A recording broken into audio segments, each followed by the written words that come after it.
अस्सलामुअलैकुम एवरीवन, मैं दिलकश गार्डन में आपके साथ हाजिर हूँ। सब खैरियत से होंगे और अपने अपने कामों में मसरूफ होंगे। दोस्तों, आज हम मैरीगोल्ड फ्लावर प्लांट पर बात करेंगे कि इस पर बड़े साइज में फूल जो हैं वो कैसे आते हैं और कौन सी वैरायटी है जो जिन पर सबसे बड़े फूल लगते हैं, और इसके बारे में कुछ टिप्स जो हैं वो आज मैं आपको दूंगी। तो चलें आज हम मैरीगोल्ड प्लांट पर जो है वो बात करते हैं। दोस्तों, आपके सामने ये मेरा मैरीगोल्ड का प्लांट है। इसकी हाइट तकरीबन 2 फुट है, लेकिन जो हम नर्सरी से पौधे लेकर आते हैं उनकी हाइट जो है वो इतनी ज़्यादा नहीं होती। वो ज़्यादा से ज़्यादा 1 फुट ही उनकी हाइट होती है और उन पर 2 या 3 जो हैं वो फ्लावर लगे हुए होते हैं। मैंने अपने गार्डन में मैरीगोल्ड की अलग अलग वैरायटीज़ लगाई हुई हैं। ये वाले जो हैं ये सबसे बड़े वाले हैं और इनकी जो केयर है उसके बारे में आज हम बात करेंगे।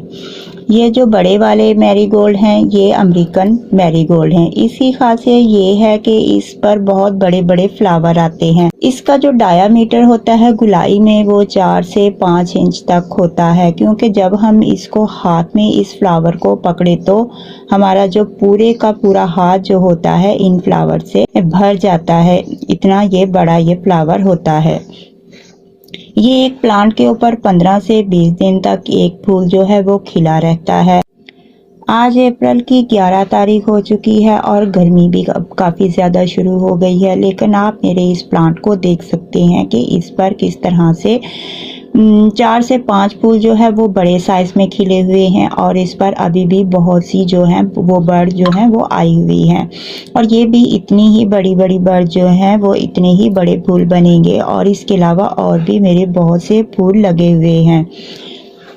ये जो बड़े साइज वाले फ्लावर होते हैं इनको अमेरिकन मैरीगोल्ड यानी हाइब्रिड मैरीगोल्ड कहते हैं। जो फ्लावर छोटे होते हैं इन्हें फ्रेंच मैरीगोल्ड कहते हैं। मैंने इस प्लांट को खुद ग्रो किया हुआ है और मैंने इसे सीड से ग्रो किया था। मैंने इसे नर्सरी से बाय नहीं किया। मैंने सिर्फ एक ही प्लांट को लगाया हुआ है और वो भी जो है ये एलोवेरा का जो मेरा पॉट था मैंने उसी में इस एक प्लांट को लगाया हुआ है।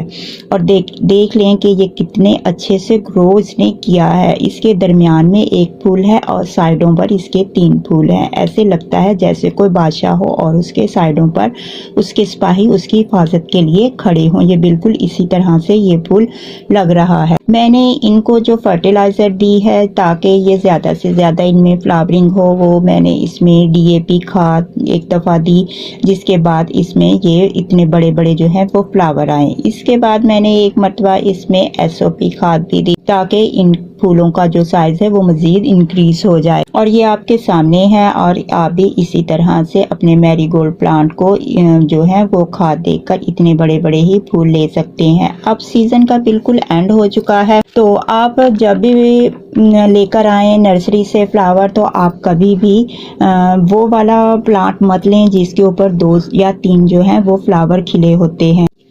दोस्तों, मैरीगोल्ड फ्लावर के सीज़न का अब बिल्कुल एंड हो चुका है, तो आपको पता चल गया होगा कि आपने कौन सी खाद डालकर इससे कितने ज़्यादा फूल जो हैं वो लेने हैं। तो इसी के साथ अब मैं अपनी वीडियो का एंड करती हूँ। आपसे इजाज़त चाहूँगी। अल्लाह हाफिज़।